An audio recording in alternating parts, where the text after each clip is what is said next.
Salut la pragmatime. Alors il paraîtrait que tu vis dans un logement beaucoup trop grand. Si, mais c'est pas moi qui le dis, c'est l'Europe. L'Europe, elle a décrété que tu n'avais besoin que de 14 à 20 mètres carrés pour vivre. Oui, mais c'est pour l'écologie, bien sûr. Parce que, mais écoute, tu prends trop de place aussi, toi et ta petite personne. Tu prends trop de place, tu laisses pas assez de place pour les oiseaux. Non, que dis-je les oiseaux, les éoliennes, les panneaux solaires. Il faut laisser de la place pour tout ça, sinon ça sortira jamais. Oui, les éoliennes, ça tue la biodiversité, et les panneaux solaires, ça sert au réchauffement climatique parce que c'est tout noir et ça fait un point chaud. Mais c'est toi le problème. Bien entendu, c'est toi le problème. Et on va faire le tour de tout ça parce que c'est une news qui sort très récemment, elle date d'hier. Et donc, vous allez voir comment ça s'enchaîne bien. D'un côté, on a... Allez, affiche-toi. Ah, affiche-toi. D'un côté, on a ça. En 2021, un membre de la Commission européenne expliquait l'idée de réduire la surface habitable par personne pour tenir les objectifs de réduction d'émissions de gaz à effet de serre de l'Union européenne. N'est pas exclure, il faut changer les mentalités. Oui, il va falloir vous reprogrammer les gens, à grands coups de peur dans la gueule. Il faut avoir peur, et peur le plus longtemps possible. Et comme ça, tu réduiras ta surface de vie, pour sauver la planète, pour sauver Gaïa bien sûr, pendant que ces messieurs-dames vivent dans des châteaux et des maisons de luxe. Mais c'est toi le problème, et pendant que eux, ils se privent pas pour prendre l'avion. Et ce, dans le cadre de cette rééducation des mentalités que l'INSEE accuse un quart des Français d'occuper des logements trop grands par rapport à leurs besoins. Cette dérive écolo-soviétique de l'UE et de la France doit être stoppée au plus vite. Alors, je retrouve pas l'article, je l'avais trouvé, celui qui disait que ils avaient fait des études, tout ça, et il ne te suffirait que de 14 à 20 mètres carrés pour pouvoir vivre. Bien sûr, plus tu es nombreux dans le foyer, plus ça se multiplie, d'accord, hein. Donc si tu es 2, 28 mètres carrés. Si tu es 3, 36 mètres carrés, etc. Ça fait quand même des très petites surfaces, hein. Bien entendu, 36 mètres carrés, mais ils prennent pas en compte. Imagine, tu vois, là, nous, notre enfant, il va prendre son envol. Il a 21 ans. Donc, on aurait besoin plus que de 28 mètres carrés. Ok.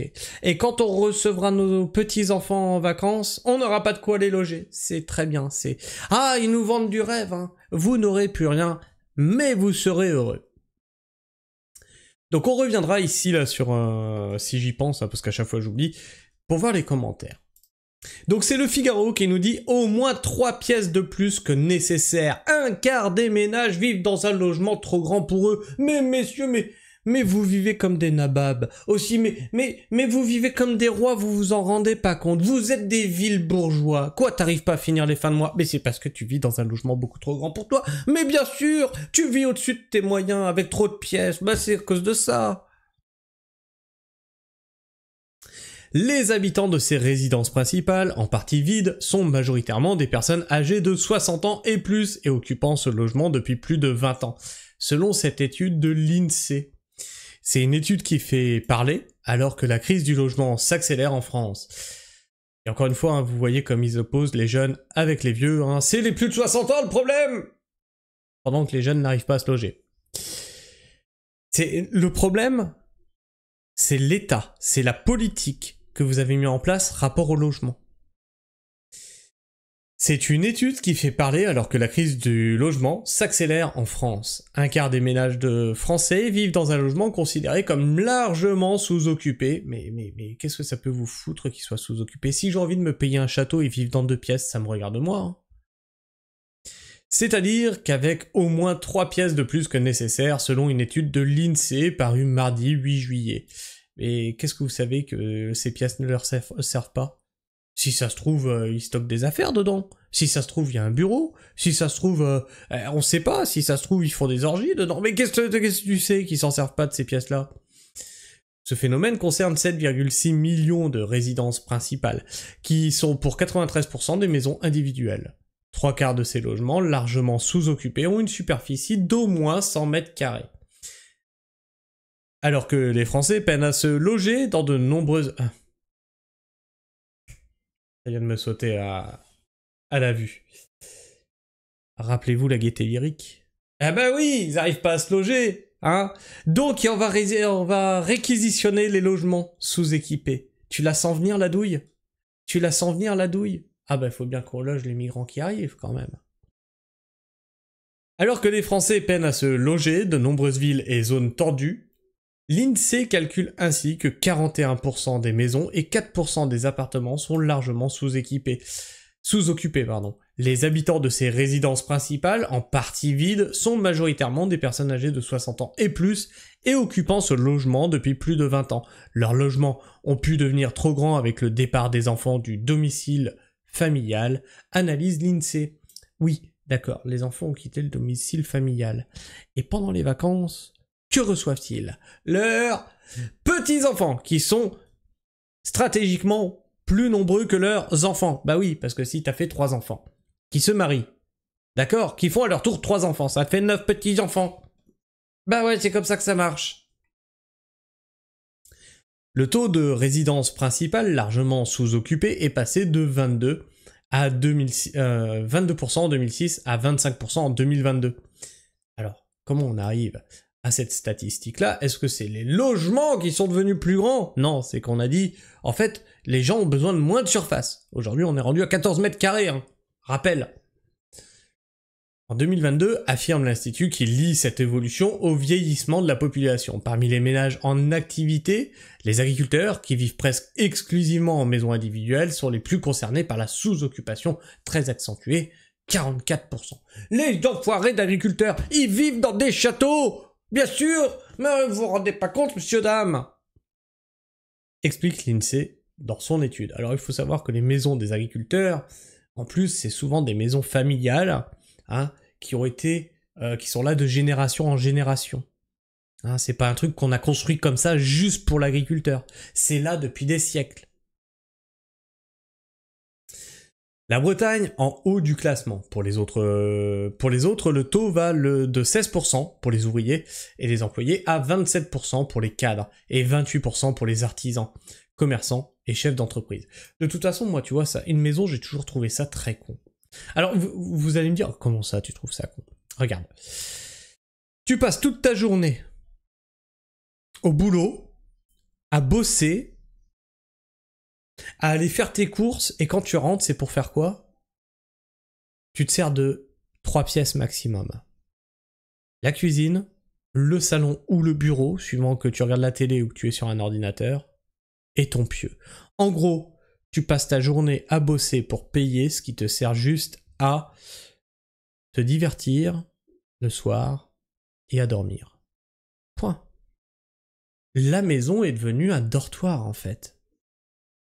On n'a plus la même vie qu'avant, on n'a plus la même vie familiale qu'avant, aussi riche qu'avant. On est dans des maisons dortoirs. J'ai toujours trouvé ça très con, moi, la maison.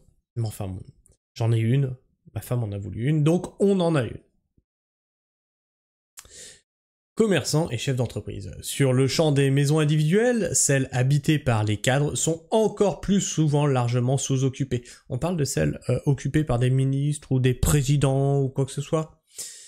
Largement sous-occupées que celles habitées par des agriculteurs, détaille l'Institut de statistique. La Bretagne est la région la plus concernée par la sous-occupation, où près de la moitié des logements disposent d'au moins 5 pièces. Note l'INSEE, qui ajoute que la sous-occupation est plus répandue dans la couronne des villes. Les mouches commencent à me casser les couilles. Il fait chaud, il y a des mouches partout. Seulement 36% des ménages habitant un logement largement sous-occupé considèrent que le nombre de pièces est effectivement supérieur à leurs besoins, et une très large majorité d'entre eux est satisfaite de leurs conditions de logement. Uniquement 9% souhaitent déménager. Pour quelle raison? Tu vois, ça aussi, c'est pas spécifié. Peut-être parce que désormais, comme ici, hein, on vit des mois de sécheresse et tout, que ça devient insupportable. C'est pas parce que leur maison est trop grande, trop petite ou quoi que ce soit qu'ils veulent déménager. Hein. C'est peut-être une autre raison, l'insécurité par exemple. L'INSEE définit une résidence principale largement sous-occupée comme un logement comportant au moins 5 pièces d'habitation pour une personne seule ou un couple sans enfants. 6 pièces pour ménage avec un enfant, etc. Donc si notre fils part de la maison, ça y est, on est dans une maison sous-exploitée. Ok. Mais en vrai, c'est pas faux. En vrai, c'est pas faux. Hein. Moi, je le dis moi-même. Hein. Cette maison, elle a été faite pour une famille. Cette étude de l'INSEE a fait réagir du côté politique. Et alors, vous allez obliger les Français à cohabiter ? Ça, on l'avait déjà lu dans un autre article, hein, que c'est ce qu'ils voulaient, la cohabitation. On l'avait déjà lu. Hein. Vous allez obliger les Français à cohabiter ? Vous allez leur imposer d'héberger des gens chez eux ? Ça commence à bien faire maintenant. Si l'on a envie d'avoir 2 pièces de plus, c'est leur affaire. Ils ont acheté leur maison ou la louent, c'est leur argent. Non, mais ça devient l'URSS, a tonné le chef de file des députés RN, Marine Le Pen, sur X.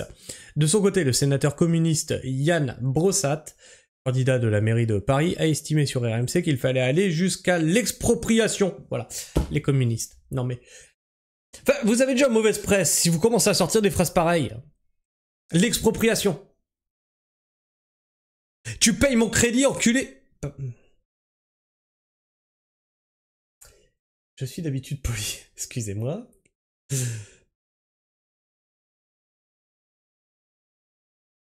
Qu'il fallait aller jusqu'à l'expropriation. Donc, est-ce que ce monsieur paye le crédit qu'on a à la banque, hein? Non, lui, il veut récupérer les biens que tu as payés, que tu as trimé toute ta vie pour payer, en te disant qu'à la fin de ta vie, t'aurais au moins de la pierre, tu vois.